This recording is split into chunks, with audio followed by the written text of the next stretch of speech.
it says that we have some gurus in life. There is a difference between teacher and guru.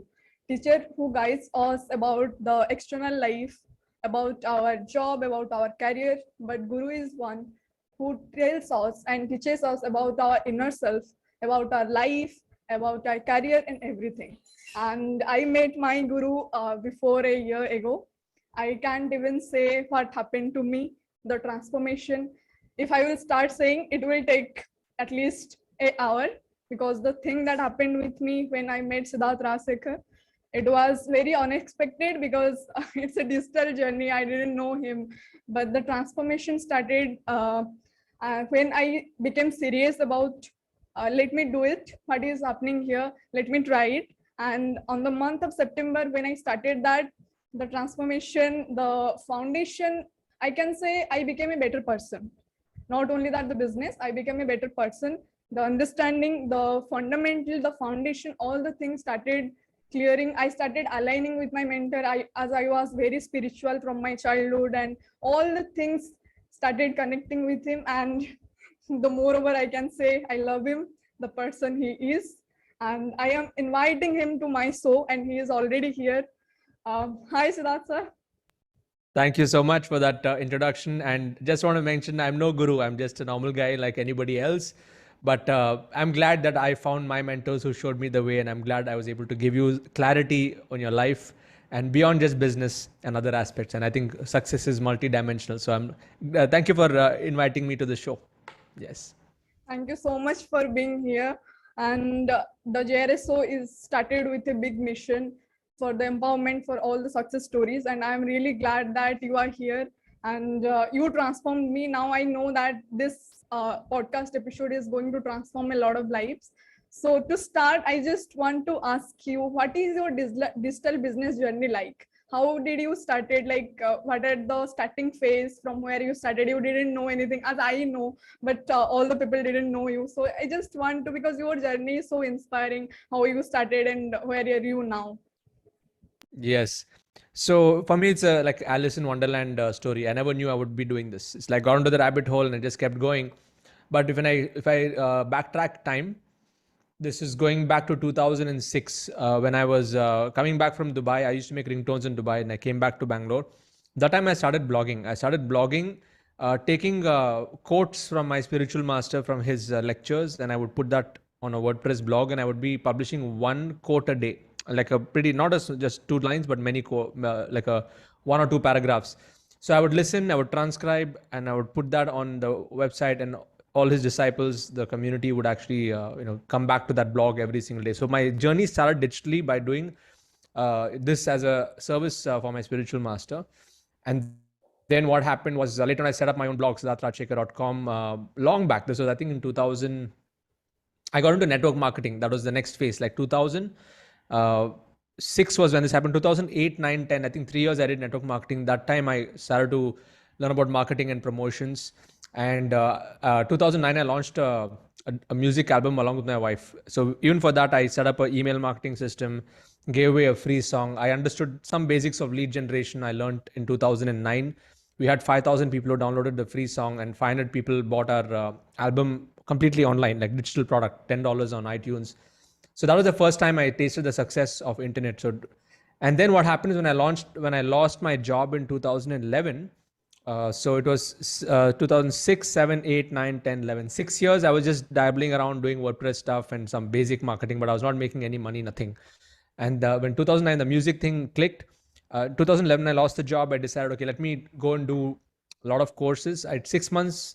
I did not go back to a job. 6 months, I went and bought a lot of courses, and I got deep into learning about digital marketing. And by the end of that year, I set up my own digital marketing agency. Since I knew blogging, I learned more about WordPress. I started to build websites. And the first project I got was a 30,000 rupees website for a travel company. I remember I built the website, completely end to end, all the pages, everything. That was my first freelance job that I got. Wow. And then it's been a roller coaster journey. Like from there, 2011 till 2018, I ran a full-fledged digital marketing agency with 35 employees and did work for Robert Kiyosaki, Tony Robbins, like all the big names. We did agency work. And then 2018, I said, okay, let me build a product-based business instead of a services-based business. I got, burnt out just running services like year after year after year. I was not growing personally, financially. We were clocking good numbers revenue-wise, but after paying teams, tools, taxes, everything else, my personal income was not so high. So I wanted to build a parallel income stream for myself through affiliate marketing. And then it took off into what it is today, which is digital coaching. So yeah, it's been more than 15 years, I guess, in digital marketing now. Yes, in the digital space. Yeah, as you said that you started doing music and then you came to network marketing. Now the ILH, which is like a big community, and not just a community, it's a family. It's like with a lot, like huge value system. All the people are very different here. The community we are building, like you are building, I will not say we are. Obviously, we started off. You build. Yeah. You build, and we all are here. That's why the value system we are transforming to our community. So like the journey was very different from music to this. And how did you what was the drive that you just kept going on and you started doing things, and now it's a big community? See, community building has always been at my core thing right from the beginning. Like during my music days when I did my sound engineering, I was also a DJ at that point of time. And we set up something called Sound Faction. We were like 3 DJs. We came together and we used to, play music in different places here in Chennai. We would have like beach parties and many other things. So, because it was a different lifestyle, but the whole aspect of community started with music, because music lovers are also very strong communities, whether it's rock music or house music. Like you have different styles of music. Like even if you look at Carnatic music, my wife, she's a Carnatic musician. They have a community, and like there are influencers over there. It's a different world of its own. So I was always enamored by communities right from the beginning. And since I come from a spiritual background, I was also brought up in the Hare Krishna movement. So I grew up in the congregation, and I knew like what are the different things that these organizations are doing to keep people together, to work together. Like there's a concept called Bhakti Vriksha that they do here. So I was maybe 10 or 11 years old when I started being a part of these study groups. So Bhakti Vriksha is like a study group, and we would discuss Gita and other topics. When I was a small kid, I used to conduct these classes also for the younger boys. And I used to just like 10 of us come together, we'll read together, we'll exchange ideas, and then we go like 1 hour session. Like I would facilitate that as a young kid. And then I learned that when I was young. So I understood community building from the spiritual side. Then when I did network marketing, I understood community building there also, because they have upline, downlines, teams, and all of that stuff. Yeah. And that was a great learning experience for me. And then I got into BNI. BNI is also Business Networking International. They are one of the world's biggest networks for business owners for generating referrals. Yeah. So I was there for 6 years, and I was in the top leading roles in my chapter. So there would be different chapters. In each chapter, there would be like one person from one business category, and we would form bonds between the members, and we would exchange referrals. No commissions, nothing. We just help each other. Givers gain concept. So taking the spiritual background example, I mean, experience from spiritual congregations, experience from network marketing, and experience from business networking, all that put together, I took the best elements from all of that when I created Internet Lifestyle Hub. So when you're creating a community, it has to have some core elements. Like one is there has to be a mission, there has to be a purpose. It should not be just focused on the leader. That's what I like about the Hare Krishna movement. It is not about the person who's founded the movement. Even though Srila Prabhupada founded the Hare Krishna movement, it is never a movement that was focused around him. It was focused on the mission. So even after he passed on in 1977, the movement has grown to such a large extent because of the value system that he had set. So I learned a lot of the subtle things over there. It is never about the leader of the movement. It is about the community. It's about the members themselves. So same thing, even Dr. Ivan Meisner, who founded BNI, even though now he's semi-retired, he's not in the day-to-day operations of the network, but he set up beautiful systems that allows the network to grow, even if he's not active in that network, physically. And the same I saw even in network marketing. Of course, network marketing is more leader focused, but still I took the best elements of bringing people together, gamification, awards, recognition, things like code of honor, value system, and also when new people come in, they need to get oriented in the same way so that everyone is speaking the same language. Nobody's trying to self-promote or use this as a, or even if somebody's trying to self-promote themselves, the community will not accept it. The community will you know, will warn them that this is not a place for promoting yourself, you know. And also to keep it secular, meaning people from all walks of life, irrespective of their religion, background, caste, creed, color, all does not matter. When you're building a community, it has to be welcoming for all people to come in to grow. So these are the things that I learned, you know, from over the last more than 20, 30 years, taking bits and pieces of everything. When I created Internet Lifestyle Hub, I wanted to integrate the best elements of all. Yeah. Yeah, like in my 21 years of like I am 21 when I started earning, and the journey was like a roller coaster ride because I was a kid and started. But the experience that I got in this ILH community, like I can't even imagine that I am helping a lot of people and I'm not expecting anything. And Yeah. yesterday night I was saying one of my ILH Odisha member that I listened from my father or someone else that if you help people without any expectation, you gets the blessings and the happiness. Now, when Yes. people are asking me on Mighty Networks, Yoshna, can you help me for a freedom finisher or something like that? When I guided them, I am not a facilitator, I'm nothing. But I feel like if someone is asking me, my blood and sweat can't allow me to say no.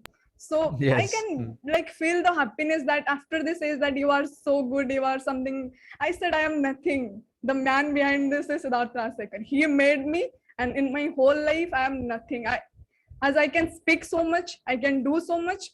This all about him, and I don't know what he did with me. The transformation is here, and we all are here to grow.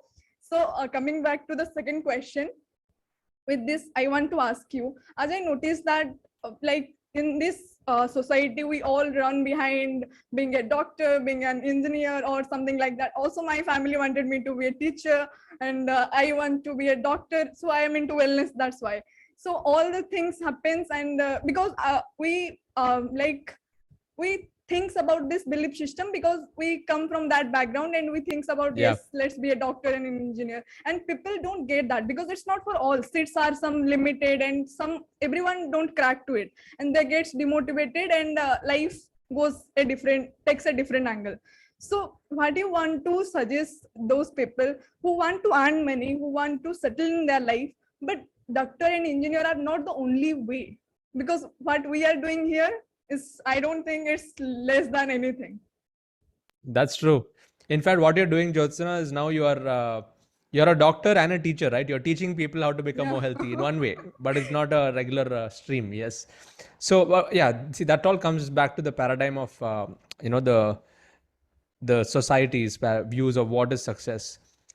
See, there's nothing good or bad about the system of education, but the only problem is at the pace at which the world is growing now and the fast changing times, the education system is not able to catch up. You know, there's the lag time from when something gets approved into the curriculum to that being executed into the mainstream education. It's a very long lag time. So by the time it happens, things are always changing. So the education system is great for a few things, like, you know, let's say if you have to you know, become a pilot or something, you have to go through that. Or even if you have to become a doctor, for example, you have to go through those so many years of you know, whatever, 5-10 years of Journey, study yeah. and journey. And if that is what you really love to do, there are some people who are cut out for that, and they're doing it.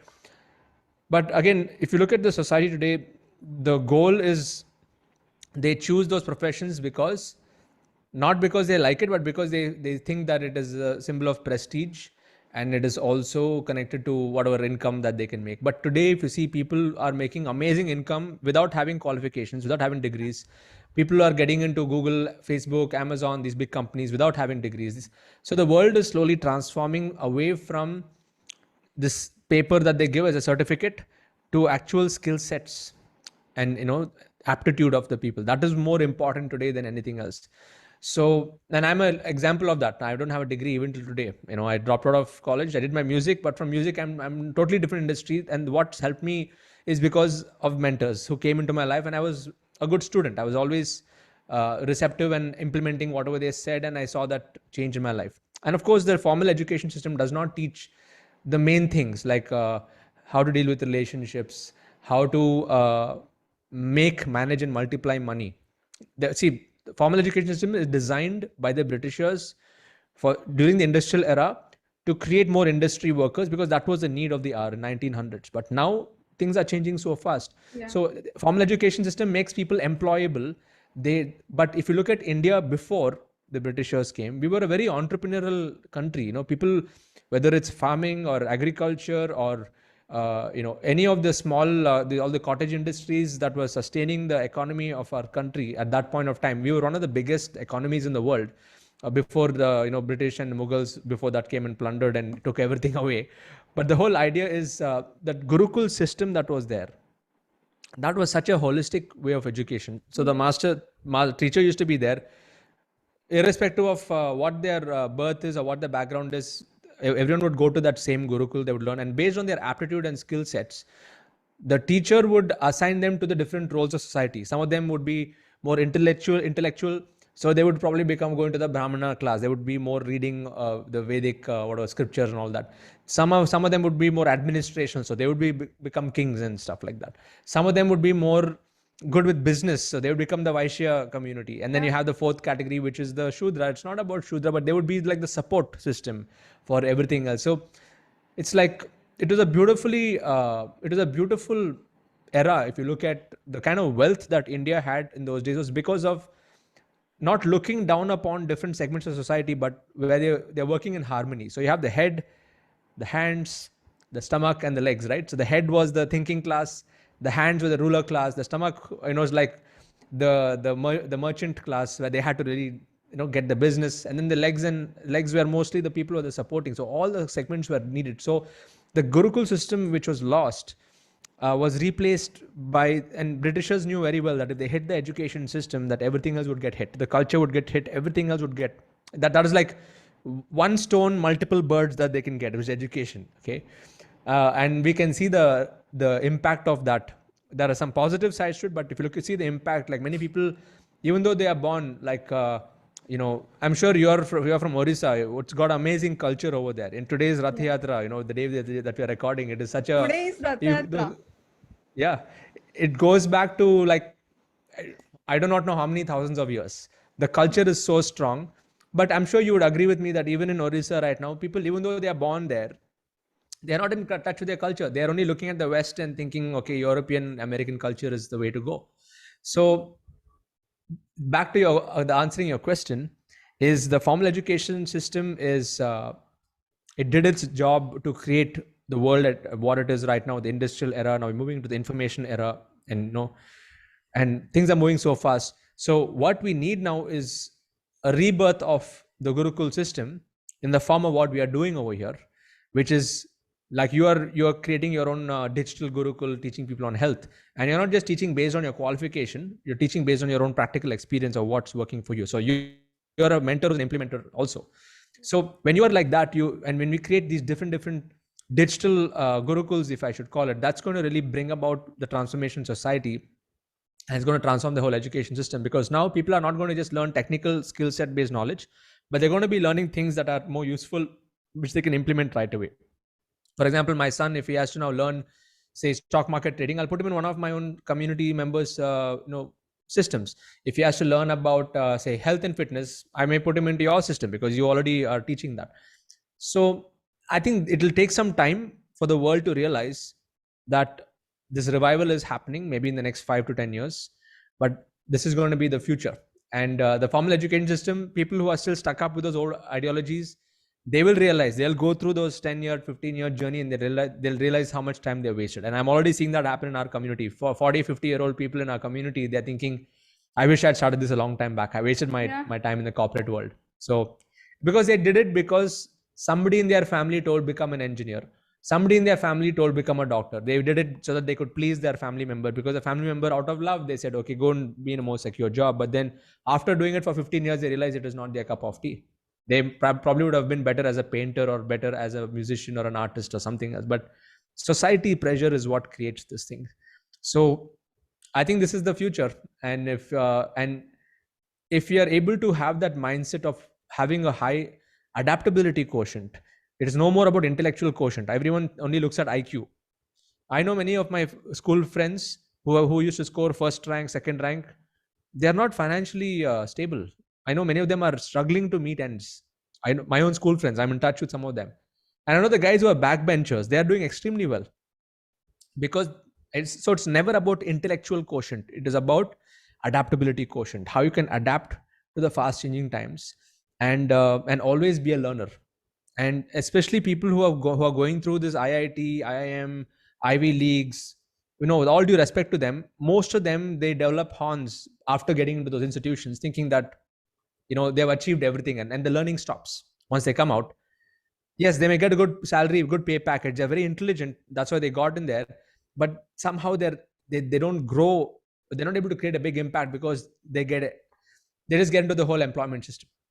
So we need more entrepreneurs in the country. We need more people who are creative thinkers, and we need to redefine the education system in this format of education. So that was a long answer to the question. Yeah. Yeah.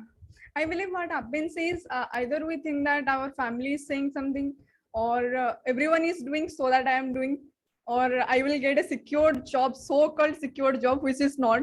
It's a wrong and misconception that everything is secured. Nothing is life secured. Your life is not secured. Nothing is secured. So True. these things that drives us that let's go to a job, we will be secured and all that. But it really not happens, because life is, I feel like if I'm not getting the happiness that I want in this age as well, then why I am investing my time? If this work is not giving me the inner pleasure, what I am doing, then why I am doing this? And I am doing for myself. It's not about all about myself, it's about others. Because if the life is like they take a birth and do a job, and then marriage, then child, kid, then death, then I don't want this life. Let me go to the sky right now. I don't want to live this life. So it's like it will take time to understand. I don't know what happened to me. I thought about it, and I'm very glad that I started in this age, and a long way to go. You are here. You are on mute, sir. Yes, absolutely. I'm totally with you on that. And this is the future. I mean, whatever you're mentioning right now is everybody needs to get aware about this. Absolutely. Yeah. Because I saw from my family as well, as I am a only daughter. My father also, I am a daughter, and my father has 4 brothers, and I am only daughter in my family, and I have a lot of brothers. But the point is, they are well educated. My big brother is well educated, but he is struggling for money for 20,000, 30,000 every single day. The family disturbances and all the things, it happens because you don't have money. How you will survive? Things happens. Yes. But he has a lot of knowledge, and if you will start thinking about building skills, he will go far away. Like I am thinking like that, but it never happens. They never listen to me. I'm like, let me do something.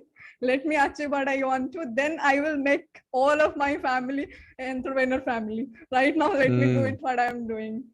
So, absolutely. Next question is, if someone wants to start digital business, or I will say entrepreneurship, like what are the phases that someone, like it's from the starting point, the person don't know anything and the person want to start, what are the phases that the person will see and what need to do? Yes. See, if you look at my journey, it was a 10-year journey. So if you look at the phases, the first phase was I was in a job and I was doing work for others. I was getting paid as a salary and gave me good experience. And I was blessed to have good bosses. I was in the right companies, small companies. I did not go to big companies. I was in small startup kind of companies where I learned a lot. So the first phase is getting hands-on. You need to get hands-on in whatever skill set that you want. And then the next part of my journey is when I got into entrepreneurship, where I started to do service for others. That means I would charge them more like, I would say, like an agency kind of model, where first phase of the journey is when I was getting the skills. Second phase of the journey is where I was building a team to do work for others. And the third phase of my journey is when I started to build more systems, and having smaller teams, but more when I was selling products. So when it comes to digital business, now you don't have to go through a 10-year journey. The best part is if you are a part of ILH in our community, it's a fast track. Like I can really take you to that point of creating that income within 6 months to 1 year, depending on what topic yours is, because we are mostly teaching people how to build their own communities, sell memberships, and not sell their time. But it's important that in the beginning phase of your journey, you're giving a lot of your time. You'll not have freedom. Like even in this business, for the first 18 months, I was doing one-to-ones with I've done more than 500 one-to-ones to understand my customer. And I was not delivering a service, but I was understanding what they really wanted, and I started to create solutions for that. So the first part of your journey is where you need to get hands-on skills, knowledge, strategies. And the best part is now, like even in my book, You Can Coach, like all the models are given. You just need to like just directly apply. You don't have to figure things out anymore. Like for everything, there's a system. Like how to find your niche, there's a system. How to design a curriculum, there's a system. How do you sell in a webinar, there's a system. How do you market yourself, there's a system. Organic marketing, or how to run ads, there's a system. How do you set up your digital systems, as a system within that system itself. So everything is like the templates are ready. You just need to like apply it. And that's why I'm glad I went through that 10-15 year journey so that I could document all those ideas. So new people are coming in, they don't have to waste much time trying to go through that learning curve. So the first phase is to go through that grind of understanding what problem you want to solve, who's the target market, and what skill sets you need to acquire to solve that problem effectively. The second phase of the journey is once you're hands-on, then you can start to systemize, automate, and delegate a lot of the elements that are which are repetitive in nature.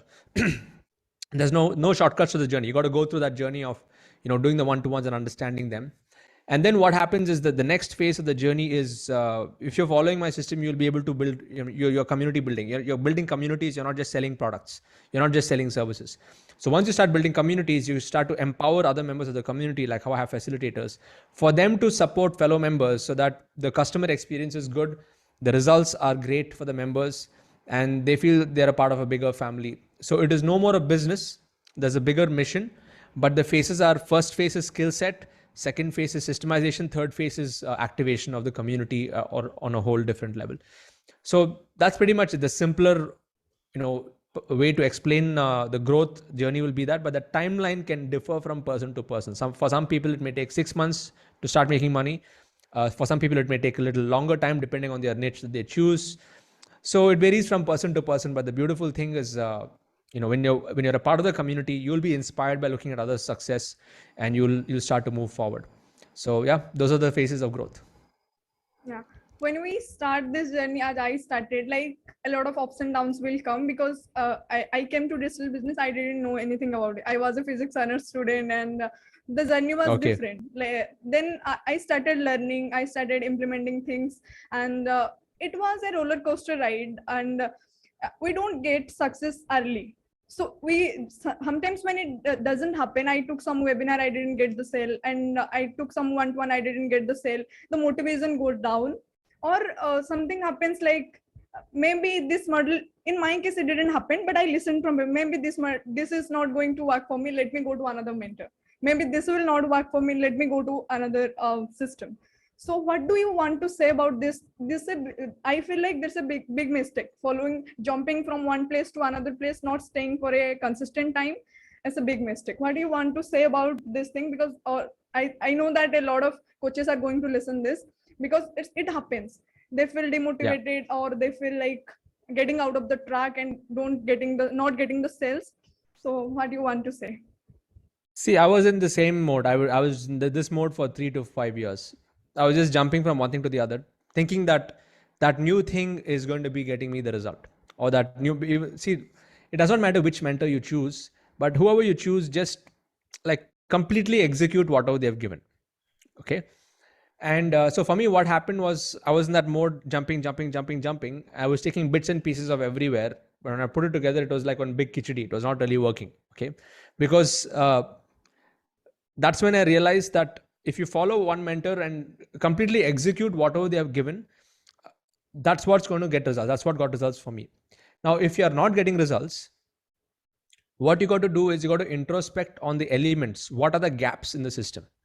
Maybe you just need to work on yourself. Maybe you're going with the different energy of desperation, because when you're desperate, people will feel that and they'll not buy. When you are in the giving mindset, or when you go without expectations, sometimes you get results, sometimes you don't get results. Like for me also, some months, some webinars, even after doing many webinars, nobody has bought. So there's multiple variables, because the audience, that could be up and down. My energy that day could be different, depending on what I'm doing. And so there are many variables when it comes to conversions and results.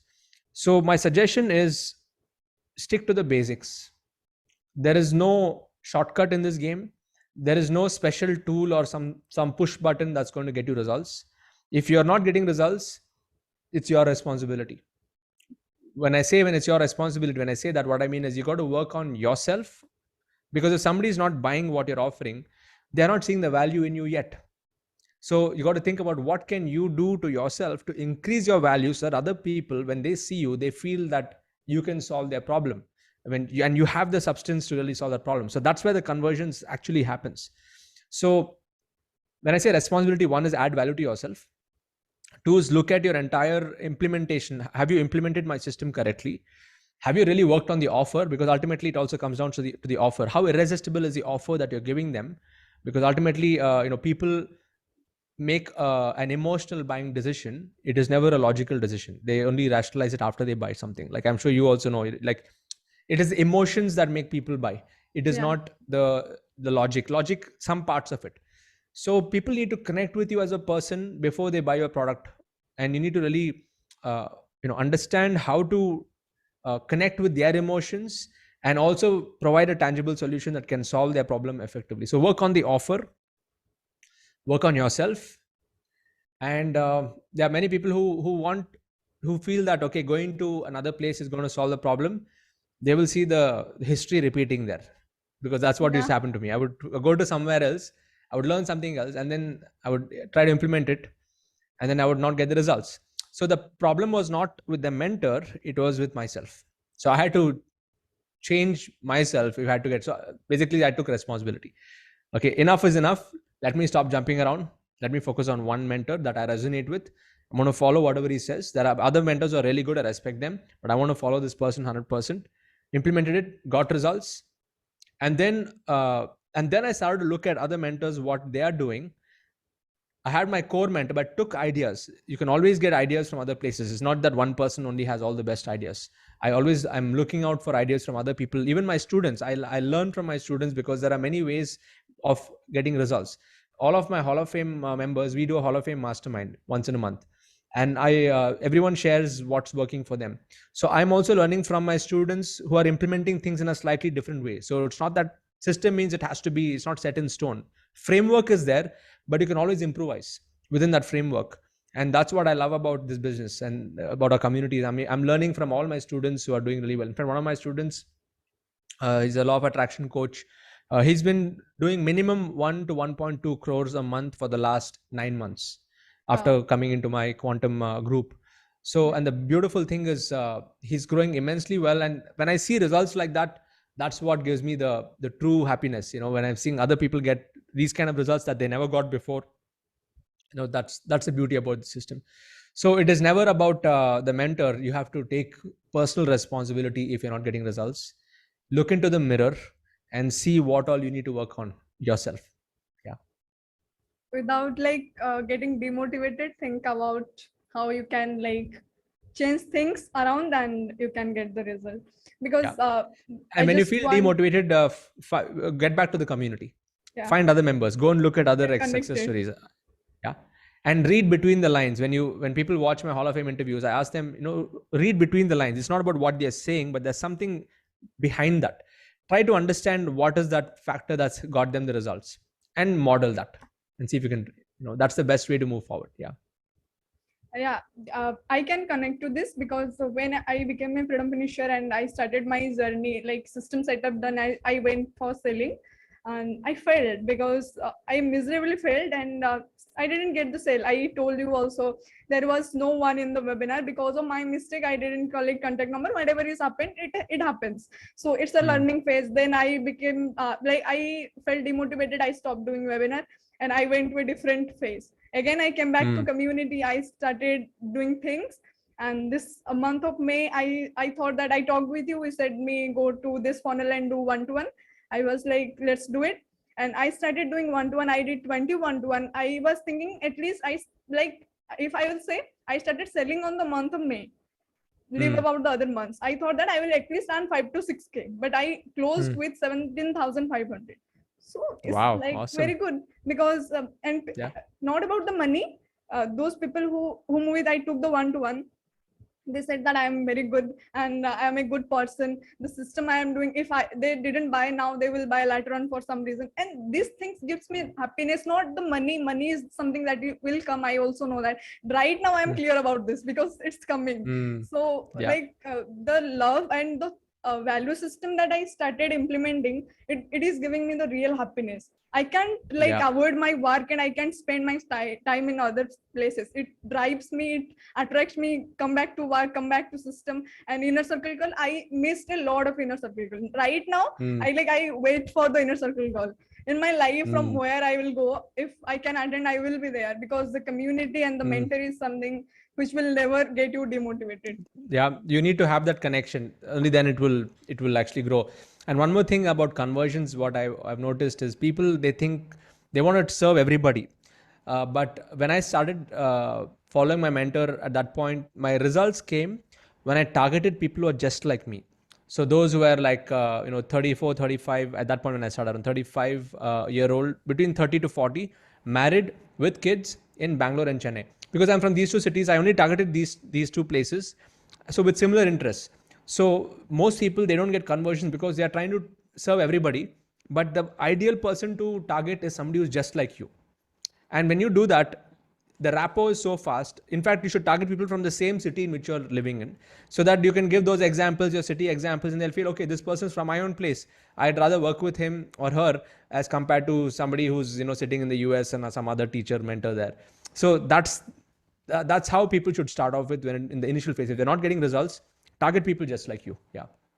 Your vibe will attract your tribe. You've said that. Yes, very much. These things always buzz in my ear that if it's not happening, your vibe, you didn't get the right audience. Just keep going, you will get that. And things are happening good. And I want to ask you also with this question. As you are into this journey since a long time ago, you already attended a lot of coaches. And what are the top things, the mistakes that you noticed, you want to address, that these things you would never do? Starting from value system to selling, all the things, and community nurturing. When it comes to a whole digital business, what are the biggest mistakes that people do and they need to avoid it? Got it. See, when I look at all my mistakes, I'm glad I did those mistakes. I don't want to change that, because those mistakes have taught me more than the courses that I've bought. Okay, so I've been through many courses, but the mistakes have taught me the biggest lesson. So be open to making mistakes, because that's a part of the journey. And if you fail fast, fail forward, they say, right? Like, be a one mistake learner. Don't do the same mistake again. But the beautiful thing is the mistakes teach you more. But coming back to the things that, right now, since I've been through that journey, the more intelligent people are the ones who look at other people's mistakes and they don't do that. They don't do the same mistake. So the first mistake, if I have to give a list, is learning and not implementing. One mistake. Okay, there are many people who love to learn and they just love Only to learning. attend webinars, and by only learning and without taking action with speed. So that's also a problem, because sometimes you get a high just learning. You attend a call, it's beautiful, you went to go through a webinar, and then you feel, wow, as though you already have done it. Okay, you feel good, but you got to take action after that. So that's the first mistake. A lot of people, the ratio of learning and implementation should be 20% learning, 80% implementation. Most people today are like 90% learning, some 10% implementation. So they feel good in the learning part. So you need to flip that. So that's the first mistake. Second mistake, if I had to let all of you know, is not really understanding your target market on a deep level. There are some people who look at what I'm doing, they just try to copy it exactly the same way, and they're thinking, why is it not working for them? The difference is, I have really done a lot of one-to-ones with my community, with my target market. And because I know them so well, even though I may be saying the same thing as what somebody else would say, it connects because it comes through the experience.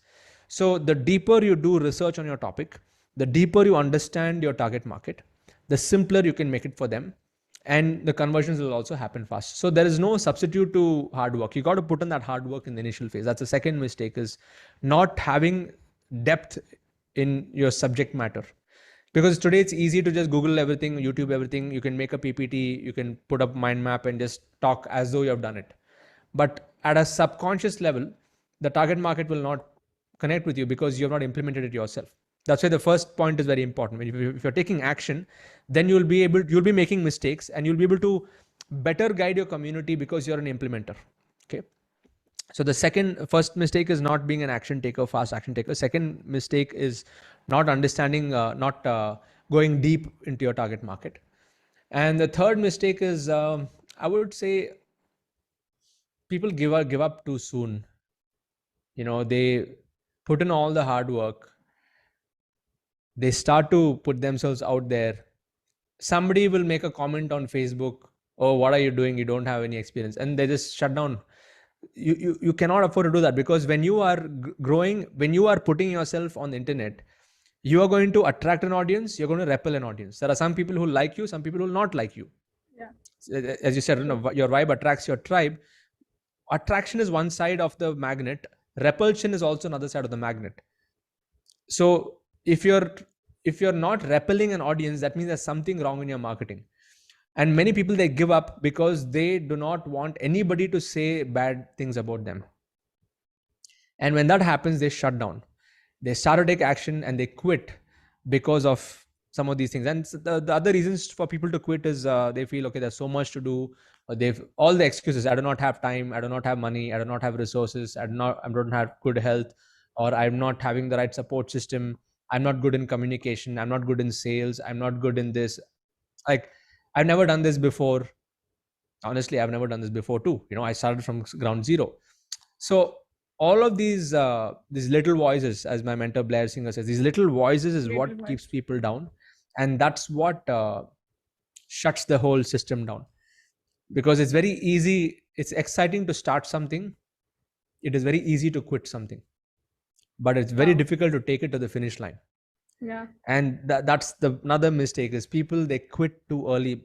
And they say, right, there's acres of diamonds. There's a story by Russell Cornwell. He says there was a guy who Russell Cornwell went preaching all over. He was teaching this story with everyone. So there was a guy, I do not know the exact story, but he was in Africa someplace, and then he was searching for diamonds. So he went to all over the place searching for diamonds. And then later on, when he died, they realized in the farm in which he was living, there were diamonds right there under that. So he missed the whole point. He was going all over the place.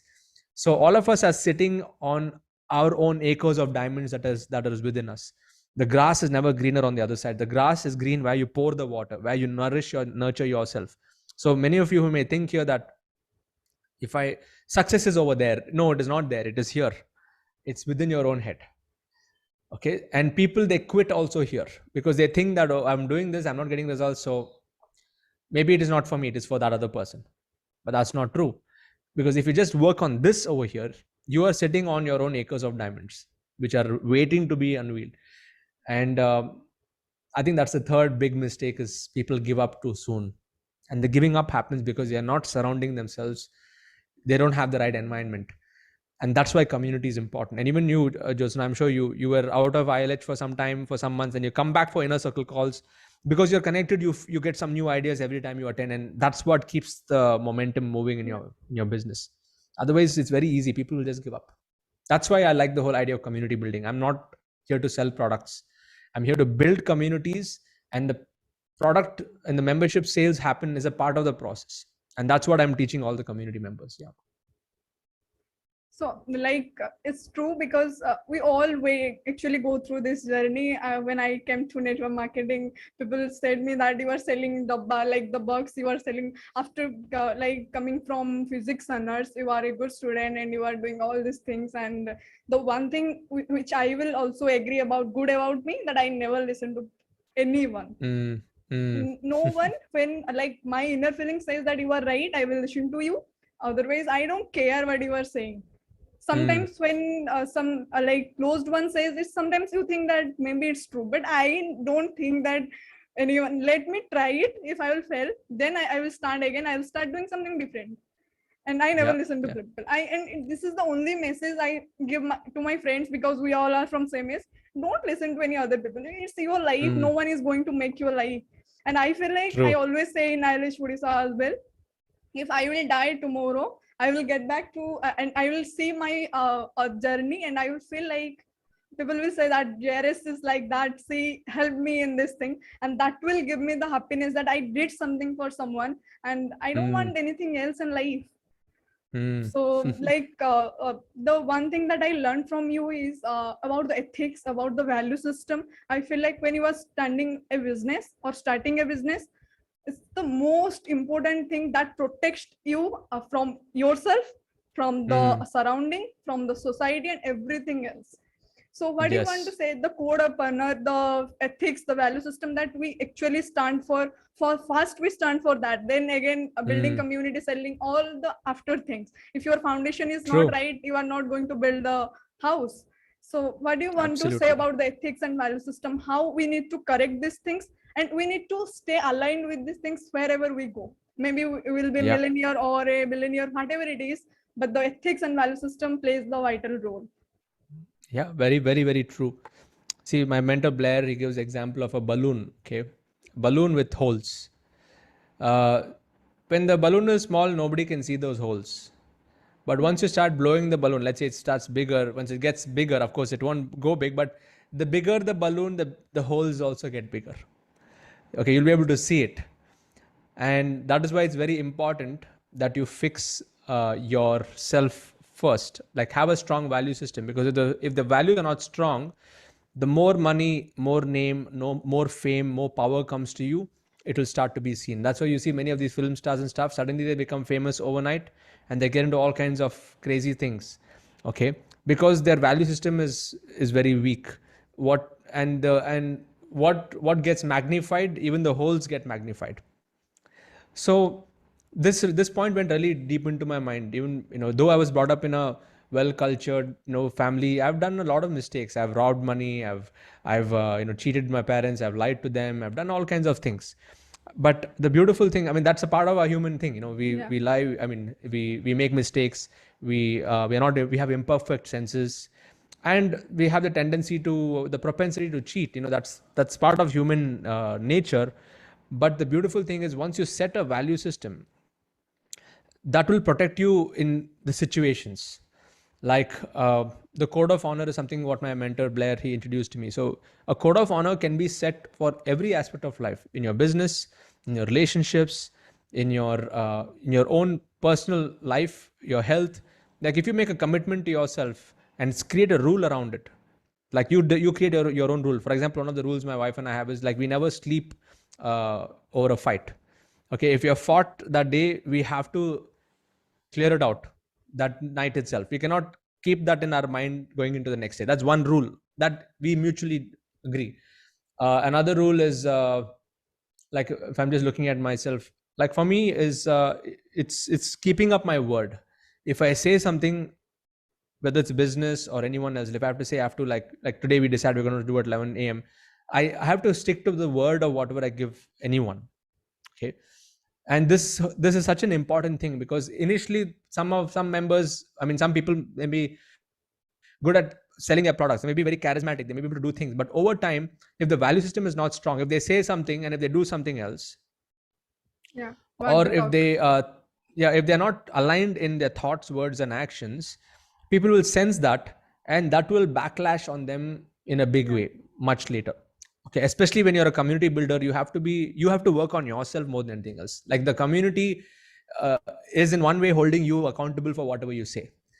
So, uh, code of honor will protect you from you. That's why when you're building a community or building a business, create these small rules or codes of honor in every aspect of your life, so that when a situation arises, you think about this code and you get back to what's the right thing to do at that point of time.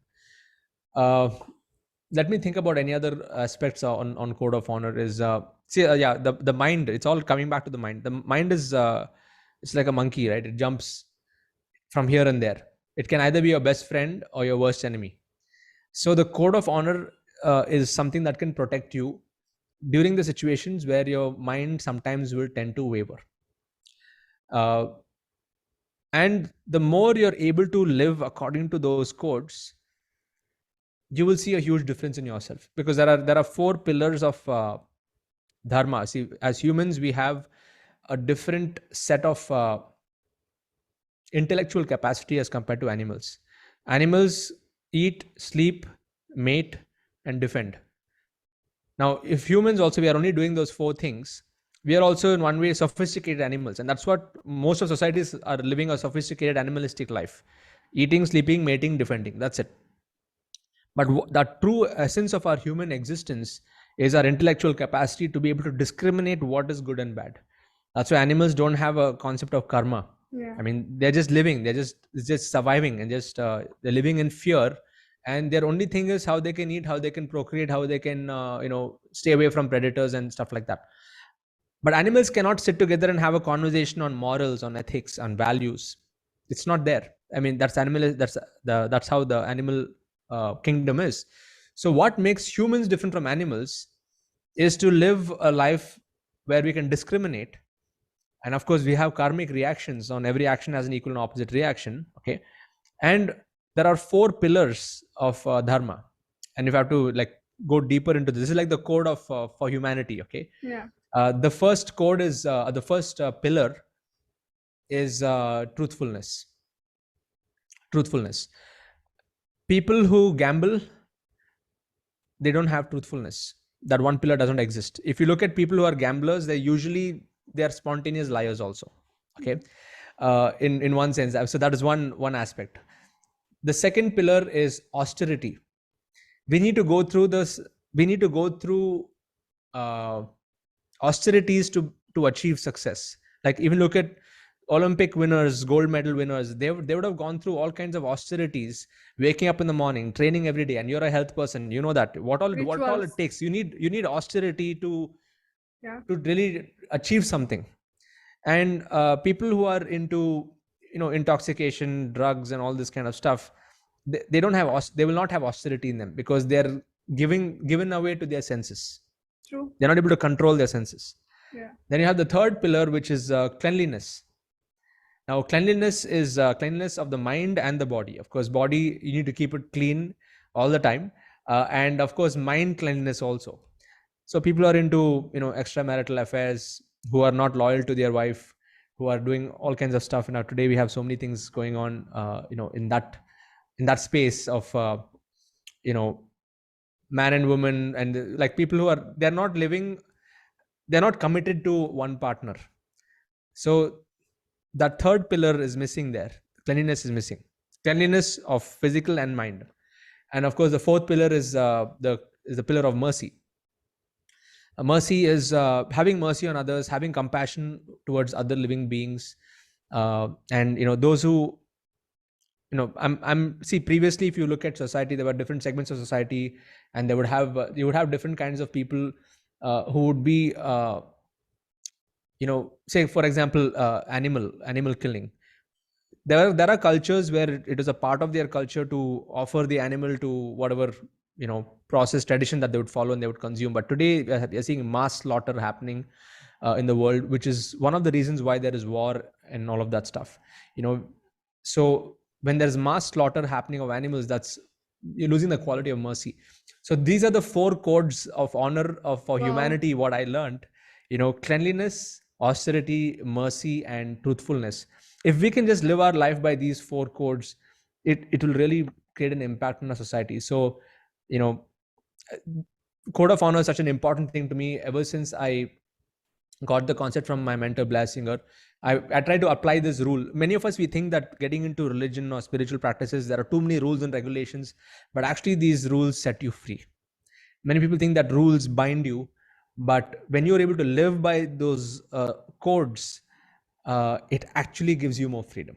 It's very counterintuitive, but it's a very powerful concept. And people who live free, like, let me do whatever I want to with whomever I want, they go into the animalistic form of life. They don't have any. So they think there's freedom, but there's no freedom there. They're going to get back into the clutches of karmic reactions. Yeah. So that's why code of honor is important. Wow. I didn't know a lot of things. Wow. Thank you for sharing this. And we are going to end this podcast. Before ending this podcast, I just want to ask you the last thing, That is, what is the message that you want to pass to the society who are listening us? The last thing that you want to say to all of them. Yeah, I just want to say that it's a quote by Jim Rohn. He says, "To have more than you got, you have to become more than you are." Yeah. So if you're trying to be the same, if you're doing the same things, you're the same person expecting different results, it's not going to happen. So the more you are evolving as a person, you're going to get the opportunity to serve more. So especially if you want to serve more people and impact more lives, you got to raise yourself first. You got to become more than who you are, and you're bigger than you think you are. That's the final message. Yeah. Thank you so much, sir, for being with me, for being a part of the JRS show. And long way to go. Give me the blessings, and I will Wish you all the go. best. Thank Yeah. you.